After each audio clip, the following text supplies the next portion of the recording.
Hello everyone and welcome back to the channel. Today we're doing another 100% and this one is on Bertram Fiddle 2, A Bleaker Predicament.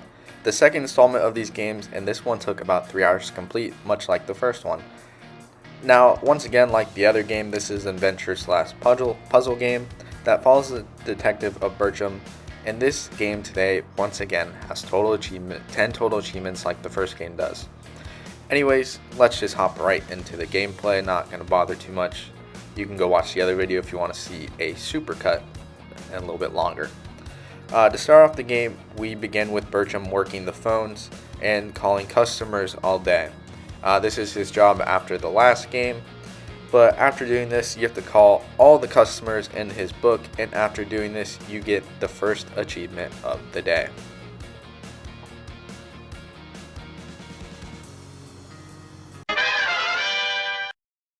Now we keep moving through the story and Bertram starts his second journey to catch the murderer from the first game. However, he ends up being framed for the murder and thrown in jail. While in jail, we actually have to split gameplay between Bertram and Gavin. Gavin is his little sidekick. Thank you, boss. Thank you. Thank everybody on the island. It's beautiful. Thank you. You're welcome, my friend. For most of the first section, Gavin has to go and retrieve items to get Bertram out of jail and prove his innocence, which won't end up happening until the very end of the game. Sorry for the spoiler. Oh, hey, fuck you. To do this, Gavin just goes around town gathering items and trying to get the guard to leave his post for Bertram to get out of prison. So as you can see right here, Bertram gets framed for the murder. Murdering people, and the guard comes and gets him and throws him in jail. And Bertram's gameplay here is quite boring for the most part, so I cut most of it, but he just sits in this jail cell with this depressed artist guy.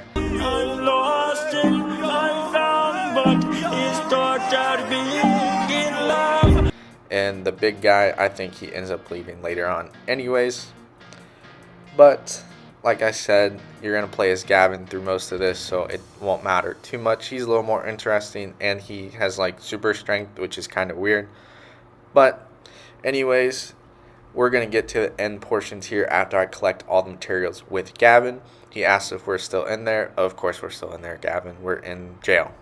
So the guard is here. We end up getting the guard to leave by offering, I think, a donut or something. I don't actually remember. And after getting everything, I get this little thing to throw into the jail cell. And once we make our escape, we break Bertram out of jail with this unicorn drill thing.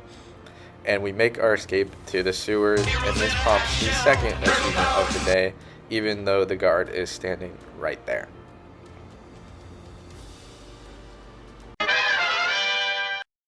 Now for this portion of the game, we simply have to escape the sewers. And after doing this, we have to go on our way to prove Bertram's innocence once again.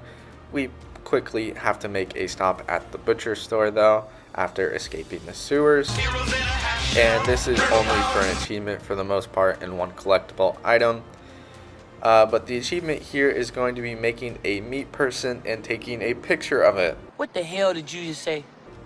So as you can see here, we're dressed as a woman right now and heading to the butcher shop. Man, I feel like a woman. And after getting in there, we're going to have a bunch of meat parts to build a meat person. But yeah, I do that really quick. I don't really build a person. I just throw a slab of meat on the table to get the achievement. So yeah, weird one, but we get that one out of the way pretty fast. I don't know if people actually do take the time to build a meat person, but they might need to be on a list if they do, not gonna lie. But yeah, there you go. There's my meat person, and here's the achievement. What's that? What's that, brother? After this, we have to find a way to board the train to leave town.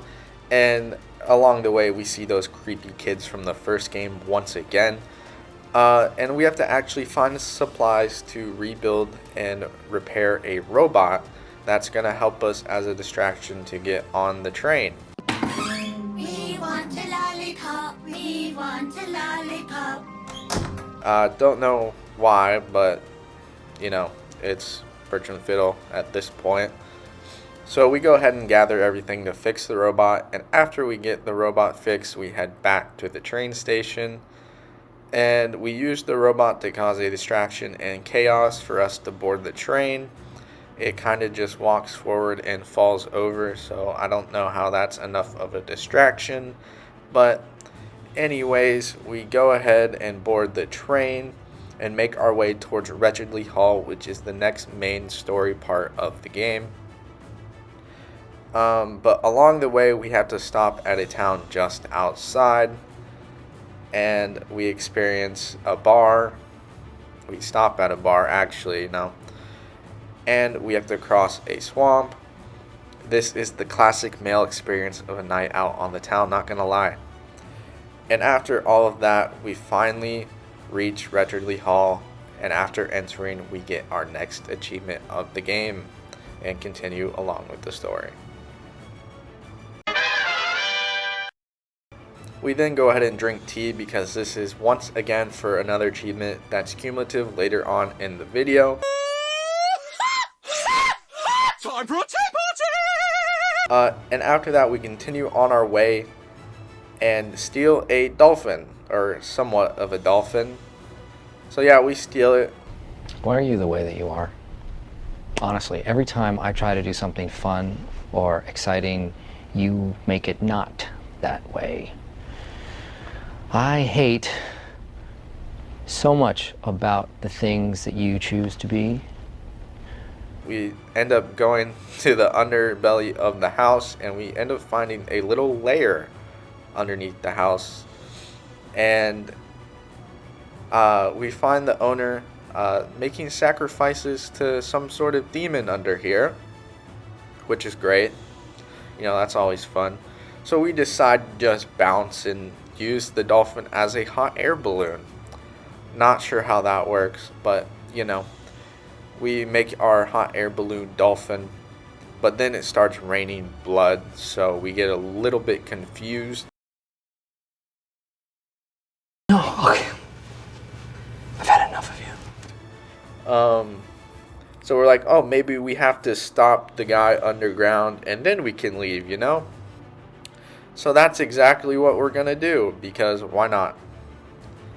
So once it starts raining blood, we head back to the basement to stop the owner from summoning the demon or whatever. So we're too late, obviously. It wouldn't be a Bertram Fiddle story if we weren't too late. But we stopped the demon by throwing a thing of clothes at it, basically, and making a slingshot.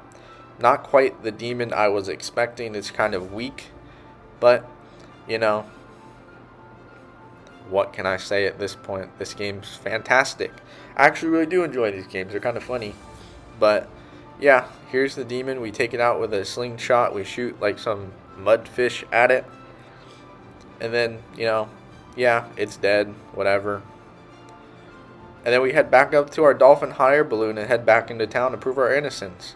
So, you know, save the day along the way, and then we head back into town. After we get back to town, we have to talk to Sherlock Holmes for a little bit. Or Sherlock and Holmes, sorry. I think they're two separate people in this game. But, whatever. Then we head to the science lab, and we make some potions to use later for an achievement. Not much to it, you just follow the instructions on screen.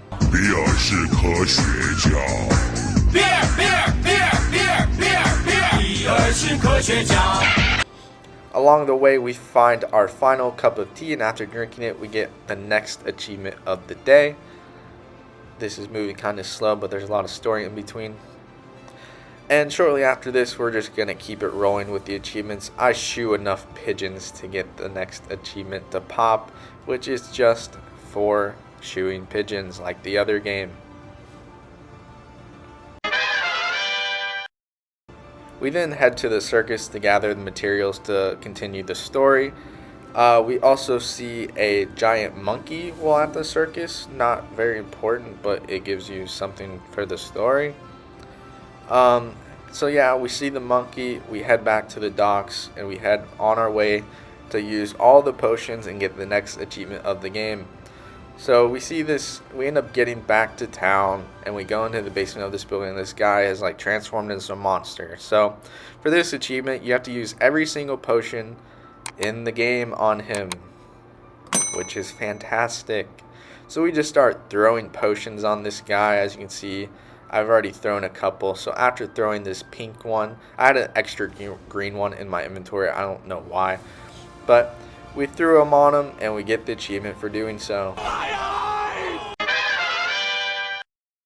So yeah, after this is actually the final portion of the game already. Imagine that. So where we catch the real killer for, finally, I guess, for 2 games. He's been causing chaos for Bertram. But we first have to talk to everybody in town. So after talking to this bartender guy, and then talking to the talking cat a little bit later on, entering the cutscene, we end up getting the next achievement for talking to everybody in town. And as you can see here, the killer is sitting at the table with the cat, the magic cat. You're a wizard, Harry. I'm a what? A wizard. And the other guy at the table, I forgot his name. But after starting this, the achievement pops a little bit later into the conversation, and we get that one out of the way as well. So during this, we had to build a bottle of soapy wine, I'm pretty sure, or shampooy wine, and we have to throw it on the cat to defeat him. I know my cats don't like shampoo or water, so I'm sure this would work in real life too. But after doing that, you get another achievement for defeating Marvo in this situation, which pops right here. And then after that, Jeff the Killer is the last one at the table, and we are here to prove our innocence and try to get him to confess to his murders, but he escapes out the window. Imagine that. But anyways, he starts to run away out the window. We see him making his getaway, and we're like, what are we going to do? How are you going to get him back? Anyways, a giant crab comes and takes Jeff the Murderer away, ending his reign of terror on the town. And yeah, that's it. That's the final part of the story. And this somehow proves that Bertram is innocent. Woo! Yeah, baby! That's what I've been waiting for. That's what it's all about. So, whatever at this point. But after this cutscene plays and we start our celebration, we get our final achievement of the day. I just want to talk a little bit. Thank you guys once again for all the support on these videos. I'm showing a little bit of this cutscene because it does hint at a 3rd game. Now these games aren't great, but they are kind of fun to play because they're funny and they're a little weird. They hint at a 3rd game, but nothing's come out since then. So if the devs are watching this, I might be one of 25 people that play. But you should make a new game so I can make a video on it for you guys. See you all next week. 1, 2, 3, 4.